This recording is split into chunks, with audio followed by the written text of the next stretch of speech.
Bueno, somos los que estamos entonces. Eh, bueno, hoy es la clase corta, así que bueno, un poco vamos a hacer un repaso, algo vamos a avanzar, de todas maneras lo vamos a retomar la próxima porque la mitad no está, así que bueno, algo vamos a hablar hoy. ¿Se acuerdan más o menos en qué habíamos quedado o qué hablamos la última vez? Yo me acuerdo que habíamos hablado, en mi caso, había un título para cada uno que había que explicar un tema. En mi caso era la rebeldía y la adolescencia, me acuerdo.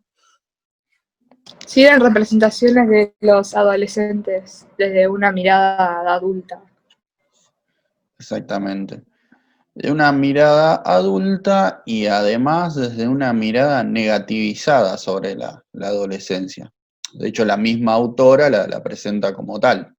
No son, no es la única mirada, pero sí unas que aparecieron, sí, por lo menos en el relevamiento que hizo ella y su equipo. La autora, la investigadora, se llama Chávez, no recuerdo el nombre, pero bueno, en todo caso, después les subo el archivo ese que vieron y si quieren profundizar, ya tienen el dato.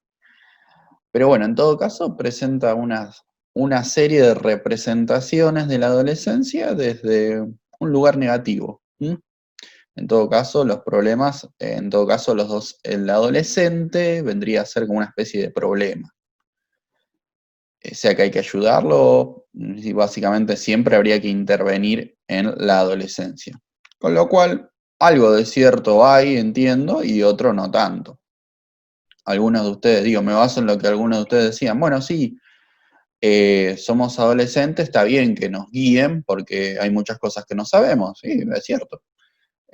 Alguien por ser más viejo nomás tiene mucha más experiencia, así que capaz que algo puede orientar. De hecho, bueno, ustedes están al cuidado de sus padres, así que tiene sentido.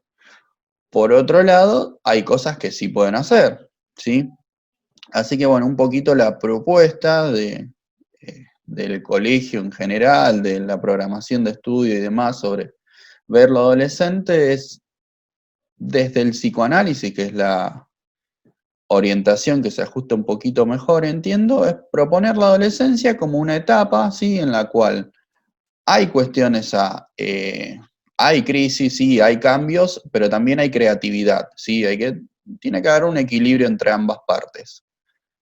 Hay compromisos, ¿sí? Hay todo lo que se le llama ley desde el psicoanálisis que tiene que ver con cumplir convenciones, que de hecho ustedes ahora lo están haciendo, están acá en el colegio, ¿sí? Cumpliendo sus obligaciones. Y por otro lado, hay potencialidad creativa, ¿sí? Así que bueno, la idea es atender a ambas partes. ¿Estamos hasta acá más o menos? Sí, Buenísimo. Sí, sí.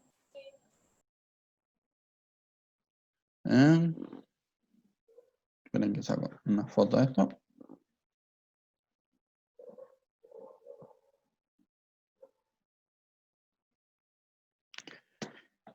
Bien, dicho eso, ¿ustedes cursaron antropología, sociología? Sé que sí, ¿no? ¿Algo de eso? Sí, Tenemos antropología. y antropología sí. Ambas. Bien, más que nada para tomar una idea, a ver, de Strauss, ¿algo vieron? ¿Levi Strauss? Bueno, la idea de ritual más o menos la tienen, y si no, en cualquier película, no es algo que, no es que estoy analizando la antropología, sino que es algo muy observable, por ejemplo, en el cine, uno cuando estudia, o cuando ve, ni siquiera cuando estudia, cuando ve películas sobre tribus y demás, hay como una especie de rituales de pasaje siempre. Por ejemplo, si uno en una tribu, la tribu estereotipada, ¿no? En la que tiene que salir el hombre es el cazador, la mujer se queda en la casa, etcétera, llega a los 12 años, más o menos la edad de la adolescencia, y uno de los desafíos es, bueno, apártense del grupo, vayan, vivan 3, no sé, 3, 4 días apartados de la sociedad, y cuando vuelve la persona, o más tiempo, 3, 4 días no es nada, cuando vuelve la persona vuelve distinto. No sé si alguna vez lo vieron, o es un invento del profe. ¿Les suena parecido? Digo, ¿les suena familiar lo que les comento? Sí, sí, sí. Genial, yo me acuerdo, yo veía la serie Vikingo, no sé si la vieron, a mí me encantó, y bueno, hay un momento en donde el hijo de Ragnar, ¿sí? Que no me acuerdo el nombre, se llama, dice, bueno, yo me tengo que hacer hombre, entonces se va a vivir solo aparte de la montaña, ¿sí? Y a partir de eso como que vuelve renovado, ¿sí?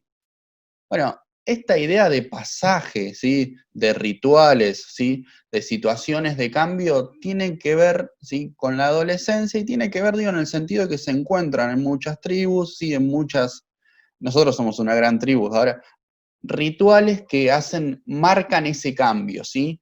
Que se condicen o van alineados con los cambios biológicos que ustedes y yo he tenido a la edad, ¿sí? A la edad a partir de 12, 13 años más o menos empiezan a haber cambios biológicos que son apreciables, ¿sí? A nivel de la morfología de su cuerpo, los hombres nos volvemos con los hombros un poquito más grandes, las mujeres con las caderas un poquito más anchas, y hay otros, me sale la barba, esta sale a esa edad más o menos. Y hay otros cambios que también se ven, ¿sí? Tienen que ver también con todo lo que es la genitalidad, en las mujeres obviamente, todo lo que es la menarquía y demás, ¿sí? En los hombres la capacidad de procrear, etcétera, ¿sí? Hay una serie de cambios biológicos que apuntan a eso. Y desde la psicología se plantea que hay cambios psicológicos, ¿sí? Que van en esa línea, ¿sí? Básicamente es la idea de poder ser procreador, ¿sí? De alguna manera. Bueno, sí, tiene una mirada un poco teleológica en el sentido de que, bueno, uno está destinado a procrear. Y bueno, no es tan así, pero sí les comento que es la manera en que se lo piensa y en la manera en que se ha construido la psicología. Bien. Dicho, Lucas, un sí. segundo, perdón. Clara recién me escribió y me dijo que se le reinició toda la computadora, así que ya se une. Ah, bueno, perfecto. Perfecto, ahora lo agregamos. Bien, bueno, y para ir redondeando estas cosas que tiene que ver el ritual con los cambios corporales y demás, bueno, básicamente los rituales generalmente se han usado, se supone desde la psicología, para reinscribir esta situación, para lograr ese cambio en el cual un sujeto pasa de ser niño a ser hombre, ¿sí? Como que la adolescencia, hoy por hoy es una etapa de varios años, se la piensa, pero no siempre fue así, ¿sí?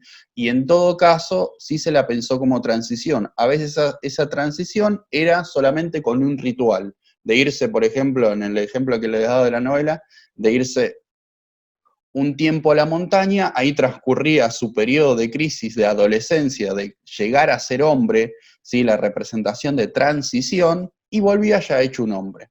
Bueno, era así. Lo mismo equivaldría para la mujer, ¿sí? Ahora bien, lo que pasa, bueno, los ejemplos cinematográficos no tengo muchos de esos, ¿sí? Pero generalmente se lo ha estudiado y se lo piensa más con respecto a este cambio del hombre que deja de ser niño para empezar a ser adulto. Con la mujer también se lo ha estudiado, pero bueno, también se lo piensa más en el sentido de tener la capacidad de ser madre. Bien.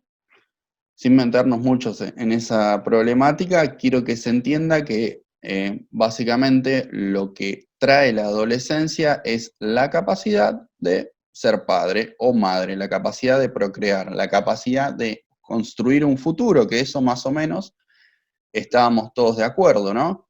En este caso, el construir el futuro se presenta como engendrar, pero no necesariamente.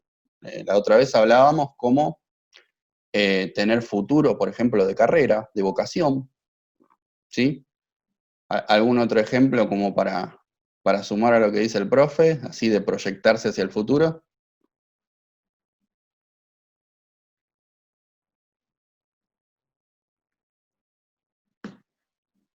Terminar la secundaria.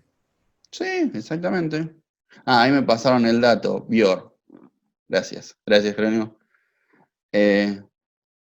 Sí, terminar la secundaria, tener un emprendimiento, lo que sea, y básicamente lo podemos mirar en el ámbito que queramos, en el ámbito económico, en el ámbito familiar, en el ámbito de las amistades, en el ámbito, no sé, de un hobby, en cualquier ámbito se piensa así la adolescencia como un paso, como un proyecto hacia el futuro. Pero bien, lo que no se dice normalmente y que un poco viene a plantear una autora que es Pierre Aulagnier, nombre, apellido difícil de pronunciar, bueno. Pero básicamente es que, bien, para construir un futuro primero te tenés que construir un pasado, ¿sí? Sería más o menos la frase, para saber hacia dónde vamos, tenemos que saber de dónde venimos, ¿sí? La idea es darle continuidad, con lo cual en la adolescencia habría un trabajo no solo de construir el futuro, que ya lo hablamos, sino también de reconstruir el pasado. ¿Qué se puede reconstruir del pasado? Sabemos que los hechos no se pueden cambiar, pero el relato que nosotros nos contamos de nuestro pasado, sí. Y eso se va actualizando todo el tiempo. ¿Se entendió este punto? Puedes entrar. Sí, sí. Más o menos, ¿cómo es? ¿Puedes repetirlo, por favor? Sí. Bien, nosotros veníamos hablando hasta ahora, y más o menos estamos todos de acuerdo, en que en la adolescencia es una etapa en donde donde las personas empezamos a tomar decisiones sobre nuestro futuro, ¿sí? Sea en términos de amistad, en términos de nuestra profesión, en términos económicos, en términos de lo que sea. Bien, nos encaminamos hacia el futuro. Pero a su vez, y lo que viene a aportar esta autora es que para construir un futuro, a la vez tenemos que construir nuestro pasado, ¿sí? Es decir, tenemos que saber de dónde venimos para saber hacia dónde vamos. Y a la inversa también. No sería una relación estrictamente lineal, como la flecha del tiempo, de atrás hacia adelante, sino una especie de bucle. Nosotros tenemos la capacidad de estar pensando sobre nuestro pasado todo el tiempo y a la vez proyectarnos hacia el futuro. Esto es muy normal encontrarlo en conversaciones, ¿no? En el sentido de, a ver, ¿qué pasado construí? Y uno se acuerda de los valores. Y porque a mí me educaron con tales valores y yo creo que esto es así, ¿sí? El tópico de los valores es recurrente para hablar del pasado. ¿Lo escucharon ustedes? Sí. ¿Alguien? Bueno, alguien si tiene un ejemplo sería genial.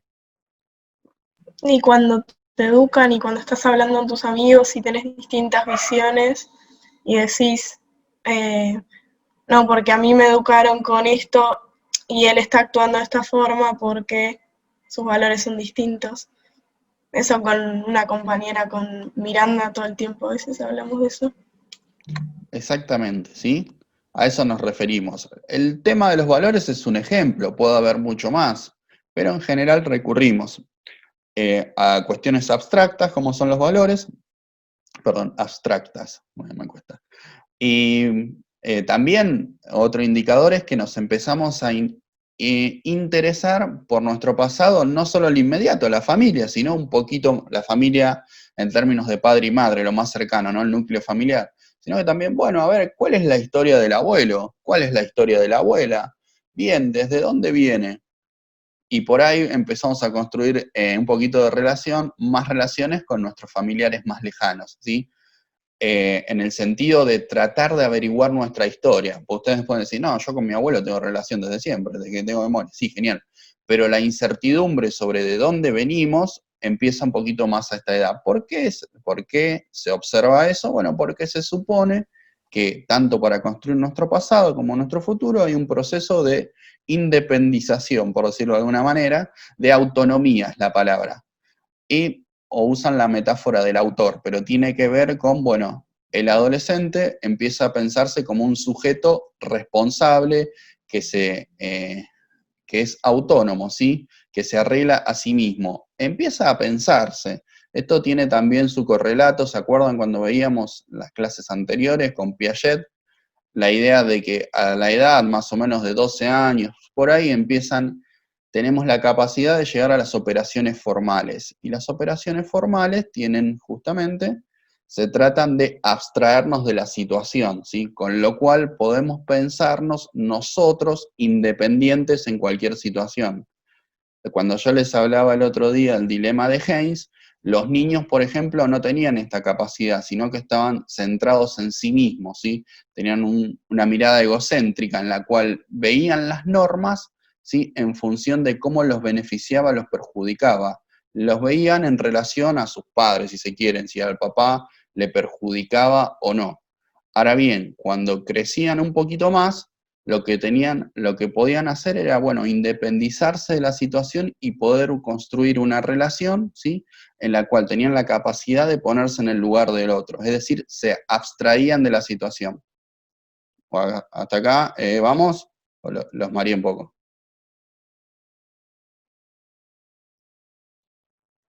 Se quedaron todos tildados. Bueno, la idea de esto es que básicamente va todo en la misma línea. ¿Sí? Tenemos la capacidad de abstraernos de la situación y ¿Se juzgar si trabó? se me trabó a mí, creo, ¿no? Se trabó, sí. No, ahora sí, ahora sí. ¿Sí? Bueno, más o menos, ¿hasta dónde me escucharon? De la mirada egocéntrica del nene. Claro, exactamente, ¿sí? Bueno, ¿qué tiene que ver esto con todo lo que hablamos? Que mientras tengas una mirada egocéntrica, es una mirada parcial, ¿sí? No podés juzgar bien, ¿sí? Sos totalmente parcial. Piensen en un juez que solamente se basa en la mirada, en un punto de vista, en el de la víctima o en el del victimario. Su fallo no va a ser imparcial, no va a ser objetivo, va a estar sesgado para un lado. Con lo cual, cuando adquirimos la capacidad, ¿sí?, formal de abstraernos de la situación, de ponernos en todos los lugares, tenemos la capacidad de juzgar mejor. Y eso lo empezamos a usar, ¿sí? No solo para juzgar la vida, digo, no solo para juzgar nuestros proyectos en relación a los demás, sino para juzgarnos a nosotros mismos. Tenemos capacidad de reflexionar sobre nosotros mismos. En la filosofía lo llaman de muchas maneras, pero en general dicen que tenemos la capacidad autorreflexiva, que es pensar sobre algo o pensar en sí, ¿sí? Para sí o en sí, bueno, pero básicamente la idea es esa. Tenemos la capacidad sabemos que somos un cuerpo, pero a la vez sabemos que tenemos un cuerpo, ¿sí? Hay un desdoblamiento de la personalidad. ¿Hasta acá vamos? Sí. Sí. Buenísimo. Bueno, dicho esto, ahora les paso un fragmento de una frase de Galeano que básicamente nos va a ayudar un poquito a pensar sobre esto. Espero que pase bien. Bien, ahí llegan a ver la frase, el fragmento Sí. más que frase. Sí. Bueno, se los leo y la idea es que reflexionemos todos, ¿sí? Dice, a orillas de otro mar, otro alfarero se retira en sus años tardíos. Se le nublan los ojos, las manos le tiemblan, ha llegado la hora del adiós. Entonces ocurre la ceremonia de la iniciación. El alfarero viejo ofrece al alfarero joven su pieza mejor. Así manda la tradición, entre los indios del noroeste de América. El artista que se va entrega su obra maestra al artista que se inicia. Y el alfarero joven no guarda esa vasija perfecta para contemplarla y admirarla, sino que la estrella contra el suelo, la rompe en 1000 pedacitos, recoge los pedacitos y los incorpora a su arcilla. Bueno, ¿qué decía más o menos? Si no entendí mal, creo que se refiere, no sé si es que se refiere, pero como que un indio le regalaba, no me acuerdo qué era, Una pieza de arcilla, eran alfareros. Eso. Una Una pieza de vasija, si quieres. arcilla a un indio más joven, y cuando se lo regalaba, la agarraba y lo rompía, y el indio joven agarraba solamente las piezas que realmente quería o usaba. Y eso, no sé, como que lo relaciono como que el chico o el adolescente solamente agarra los valores como que él cree de sus padres. No sé por qué lo relaciono con eso. Sí, totalmente, es la idea. ¿Alguien más observó algo más? Sí, yo lo Sí, mismo. sí, capaz que como un ritual como de transición, de pasar de adolescente o no sé qué edad tenía, de ser joven a ser capaz un poco más adulto, y en esa transición él agarra los valores de sus padres y más como lo declara. Exactamente. Sí, bien.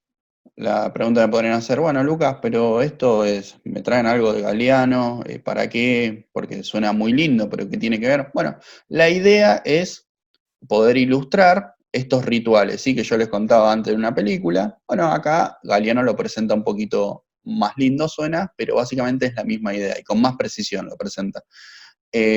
Por ejemplo, en esto que era la tradición, ¿sí? En este caso de la alfarería, pensemos en una sociedad de artesanos, si se quiere, en la cual este oficio es algo muy representativo de ellos. Entonces, hay acá un ritual en el que se le pasa a la otra persona, al que viene atrás, el legado, digamos, se le pasa la posta, diríamos, como se dice en algunos ámbitos, ¿sí? Bien, ¿y qué es lo importante? Que cuando lo recibe esa persona, primero, no lo ignora, ¿sí? Segundo, no es que lo copia tal cual, sino que a partir de eso lo rompe y arma algo nuevo. Esto está totalmente relacionado cuando veíamos con Vygotsky la idea de internalización, ¿sí? No es que lo copiamos, ¿sí? Del ambiente, no es que lo ignoramos del ambiente, porque si acá el joven, por ejemplo, diría, no, yo sé, no hace falta que me des eso. Básicamente estaría diciendo el joven ya sabe desde siempre, sería una hipótesis biológica, si se quiere, ¿no? Pero ninguna ni los dos extremos, no. Toma eso, lo rompe y lo incorpora, ¿sí? Lo reorganiza, si se quiere. Bueno, eso es lo importante. Hay un joven, en este caso, historizador, se lo piensa, ¿sí? La función del yo es historizar, en este caso, ¿sí? En la adolescencia es construir una historia en base a lo que te traen y en base a lo que vos querés hacer. Hay algo de lo viejo, si se quiere, de lo anterior que permanece, y hay algo de lo nuevo que también emerge, porque la vasija que iba a ser el chico era algo nuevo, ¿sí? Con lo cual, de vuelta, esta tensión entre cambio y permanencia, que se acuerdan que le hablábamos al principio de la cursada. Bueno, Sí, genial. Es, de vuelta, esta tensión, esta dialéctica entre lo que cambia y lo que permanece, es lo que da lugar a la novedad, ¿sí? Bien, concretamente esto, y para ir cerrando, la autora, sí que les digo, Piera Aulagnier, lo va a traducir en términos de psicológicos y va a decir, bueno, bien, hay toda una serie de cambios biológicos en la adolescencia y hay una serie de cambios psicológicos presentados como tareas, trabajos que tiene que hacer el adolescente para salir bien de esa etapa, si se quiere. Como se acuerdan que, por ejemplo, estaba el complejo de Edipo, en donde el niño tenía que resolver esa tensión. Bueno, dice, en la adolescencia hay otros trabajos, dice. En primer lugar, son dos que se dan simultáneos, ¿sí? En primer lugar, tiene que ver con construir, sí, un registro identificatorio, que es aquello, sí, que me une, en este caso, a los alfareros, a la comunidad de alfareros. Ustedes pueden decir a la comunidad familiar, en mi familia somos todos abogados, por decir el estereotipo familiar, pero nunca pasa así en la realidad, sino que uno ve ciertos rasgos y dice, me quiero aparecer en esto y en lo otro. Y por otro lado, hay, si se quiere, que lo llama la autora, tiene un nombre medio complicado, pero lo llama registros fantasmáticos o relaciones fantasmáticas. Pero básicamente, ¿sí? Tiene que ver con, bueno, cómo construir relaciones con los demás, ¿sí? Pensemos que si la tarea o lo que se habilita en la adolescencia es la capacidad de procrear, vamos a procrear y a relacionarnos con familias fuera, con personas fuera del ámbito familiar, ¿sí? Luego profundizaremos en esto, pero en principio créanme que por lo menos que un imperativo es ese, salir del ámbito familiar. Entonces, bueno, ¿cómo nos vamos a relacionar con esas personas? ¿De una manera totalmente nueva? Y en parte sí, y en parte no. ¿Se acuerdan cuando veíamos apego?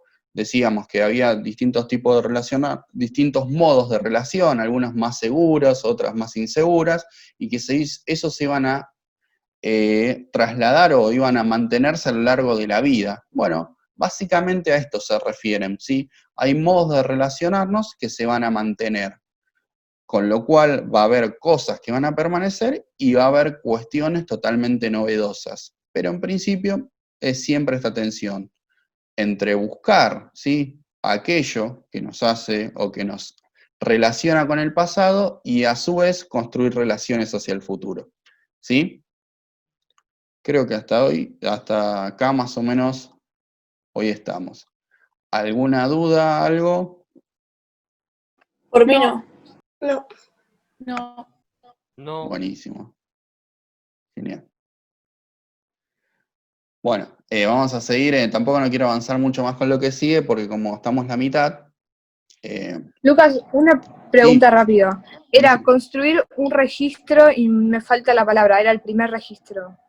El de que eran, por Registro. ejemplo, todos Ah, abogados. eso, de paso también algo me estaba olvidando. Registro Fantasmático o algo así. Perdón, ¿alguien más habló? No, nada. Ah, listo. Registro identificatorio, ¿sí? Muchas gracias. Que de vuelta, esto tiene siempre un núcleo en la filosofía, o básicamente se van... cuando digo tiene un núcleo, y siempre vuelvo a la filosofía, no es que los psicólogos dijeron vamos a copiarnos todos los filósofos, es que los filósofos eran los primeros psicólogos, entonces más o menos pensaban, teorizaban de las mismas maneras. Bueno, algo básico, no básico, un tema recurrente por lo menos en filosofía, en la epistemología, es la idea sobre...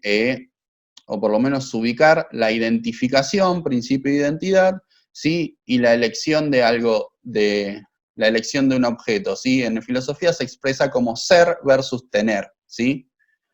Esto mismo es lo que van a retomar acá, y el registro identificatorio se refiere al ser, aquello que queremos ser, ¿sí?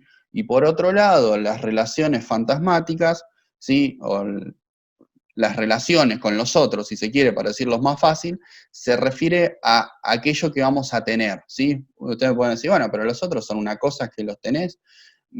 Pensándolo desde el psicoanálisis en este punto, tiene que ver con la elección de objeto, elección de aquello que deseamos, ¿sí? No solo en términos de parejas sexuales clásicas, sino en términos de nuestras amistades. Vamos a elegir aquellos con los que deseamos estar, ¿sí? Va por ese lado. Con lo cual, se supone que podemos elegir. Y hay una tensión entre la identidad y entre la elección, entre ser y tener, ¿sí? Ese sería básicamente el dilema. Bien. Listo. Creo que no sé, ¿alguna duda más, algo? Bueno. Listo por mí entonces. Les pueden tomar un cafecito tranquilos. Gracias, Gracias, Lucas. Lucas. Dale, Gracias, chao, Lucas. Lucas. Lucas, chao.